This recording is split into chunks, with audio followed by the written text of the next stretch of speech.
Nous poursuivons notre série sur les bases de la programmation en informatique.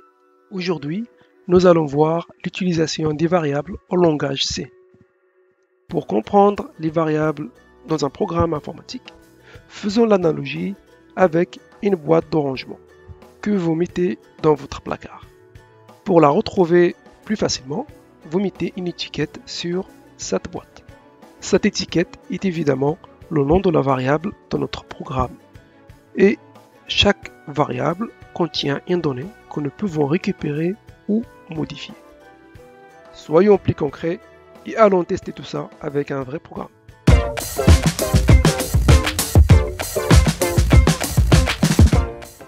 Pour tester notre code, nous n'avons pas besoin d'installer quoi que ce soit sur notre PC. On peut utiliser des interfaces en ligne. Là, il y a Replit qui est assez sympa, mais vous pouvez en choisir d'autres. Et là, par défaut, on a donc le fameux Hello World qui est proposé.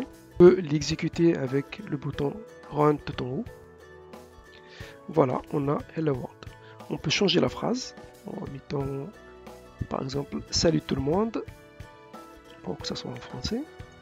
On fait Run, et voilà, c'est pris en compte. Là, l'interface utilise un compilateur qui s'appelle Clang, mais le plus populaire c'est GCC. Donc on peut utiliser l'un ou l'autre sans aucun problème. Là, par exemple, on peut supprimer l'exécutable main qui vient d'être généré par le compilateur.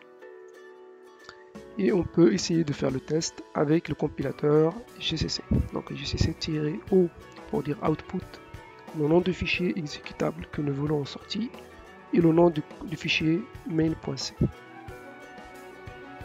Donc on a bien notre fichier généré et quand on lance test, on a bien le même résultat qu'auparavant. Pas besoin de s'attarder plus sur le compilateur, on pourra voir ça en détail si besoin. Vous avez remarqué que l'affichage de Salut tout le monde est fait à l'intérieur de la fonction int main avec void entre parenthèses. En fait, int main est la fonction principale de n'importe quel programme en C.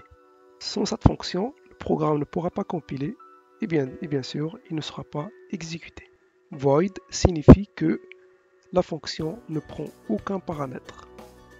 Et int à gauche signifie que la fonction va retourner un nombre entier. Et là, ça retourne 0. C'est pour ça que nous avons return 0 à la fin. Pour nous familiariser avec les variables, commençons par écrire un petit programme simple pour faire une opération arithmétique a plus b égale c. Donc, on va commencer par les variables que nous voulons utiliser, a, b. En fait, on peut écrire deux variables sur la même ligne. Du coup, là, on va mettre a et b sur la même ligne. Et garder juste c sur la deuxième ligne. Le fait d'avoir int, ça veut dire que ce sont des entiers relatifs. Ils peuvent être soit négatifs, soit positifs. Donc, on va affecter les deux variables a et b. Pour une bonne pratique, il faut toujours affecter les variables que nous avons déclarées. Et pour bien organiser notre programme, nous allons mettre en commentaire chaque partie. En fait, on peut mettre le commentaire, c'est slash étoile et on met le commentaire puis étoile slash. Donc ça c'est la norme en C. Mais en C++, on peut faire juste double slash.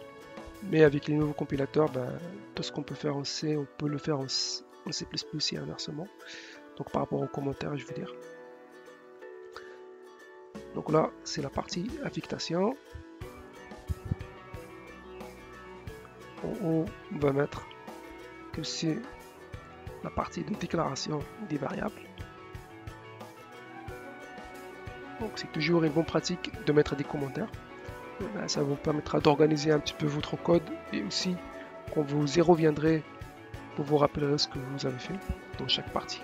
Et c'est aussi la bonne pratique quand on travaille en groupe sur un même projet d'avoir des commentaires pour que tout le monde puisse continuer le travail sans avoir à poser beaucoup de questions à la personne qui a codé en premier. Du coup là on va faire C égale A plus B. Là, j'ai écrit par erreur B en majuscule. Du coup, il est souligné en rouge Donc, il faut la remettre en minuscule. Donc, le langage C est sensitif à la casse. Donc, ce qui est écrit en majuscule n'est pas la même chose que ce qui est écrit en minuscule. Et là, on va changer notre printf pour afficher les résultats voulus.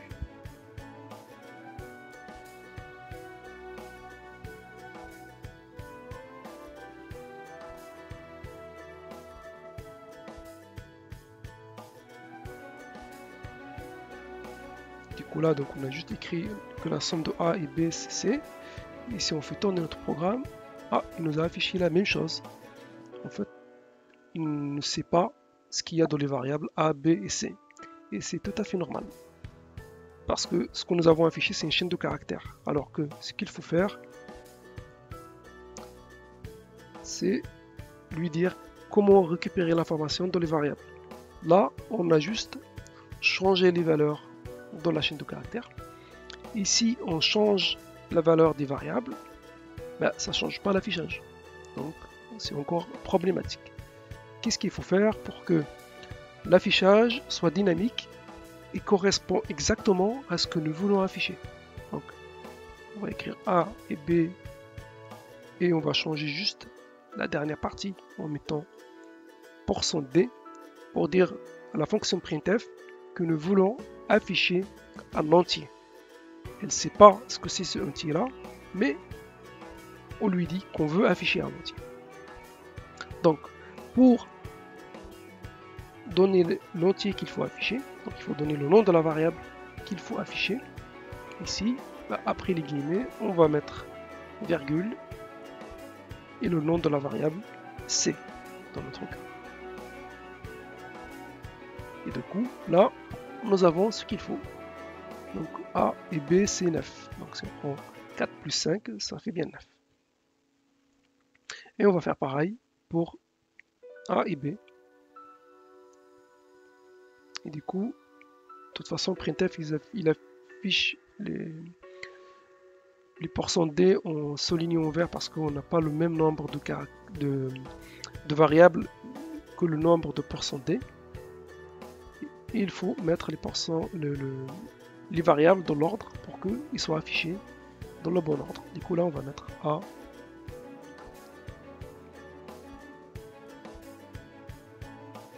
et B.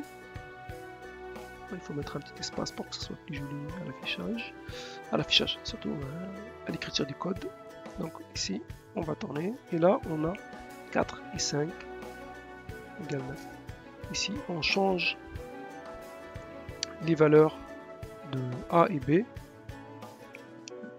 Le printf va changer automatiquement et c'est ce qu'on va faire pour voir ça.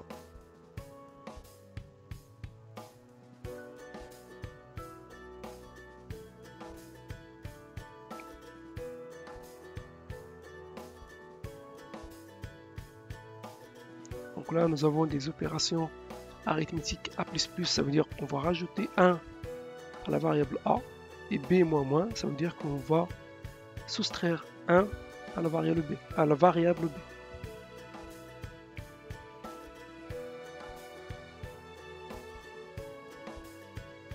Du coup là, on voit bien que A et B ont changé, mais vu qu'on a soustrait 1 et on a ajouté 1, le résultat reste le même. Modifions encore une fois A et B pour voir ce que ça donne au niveau résultat.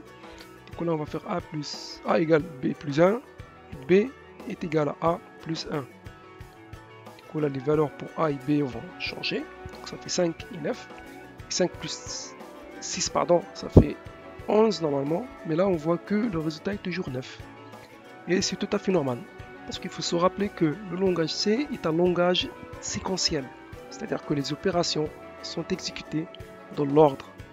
Donc, nous avons fait l'opération arithmétique A plus B, C égale à A plus B, puis nous avons modifié A et B sans refaire l'opération arithmétique. Du coup, dans le programme, la valeur de C reste inchangée. Pour changer la valeur de C, on va refaire une deuxième fois l'opération arithmétique. Donc C égale A plus B. Et là, si on lance le programme, on a le bon résultat. Regardons maintenant comment utiliser les variables avec un type double. L'utilisation de variables de type double nous permettra de faire des opérations arithmétiques sur des réels dans notre programme, c'est-à-dire faire des opérations avec des nombres à virgule.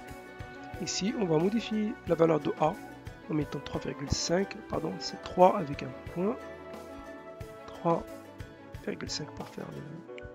Et là, on voit déjà un warning qui nous dit que on n'utilise pas le bon type, c'est-à-dire on a un int dans lequel on donne une valeur de double. Il faut donc aller en haut de notre programme et modifier le type de A pour que la variable soit prise en compte. Nous allons donc garder B de type int et modifier uniquement le type pour A. Donc on va mettre double pour A et laisser int pour B. Maintenant, faisons tourner notre programme et regardez ce que ça donne. On voit déjà qu'il y a un warning ici car on veut afficher un entier alors qu'on lui donne une variable de type double. Et la lettre qui correspond à double pour l'affichage, c'est F.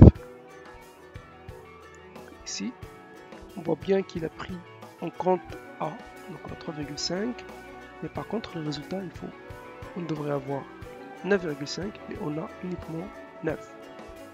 Ça, c'est parce que le résultat, c'est toujours un entier. Et un double ne peut pas être mis dans un entier. On va changer la valeur de C, c'est-à-dire le type de C. Et là, on a toujours le warning au niveau printf. On change et on fait tourner. Et là, on a bien ce qu'il faut. On a bien 9,5. Pour avoir uniquement deux valeurs après la virgule, on va mettre .2. Donc ça veut tout simplement dire affiche uniquement deux valeurs après la virgule. On fait tourner. Et vous voyez là, l'affichage est un peu plus simple. Bien sûr, si on doit encore utiliser B comme double, il faut le changer, etc. Donc on va s'arrêter là pour les variables. Et nous verrons les fonctions dans une prochaine vidéo. À bientôt.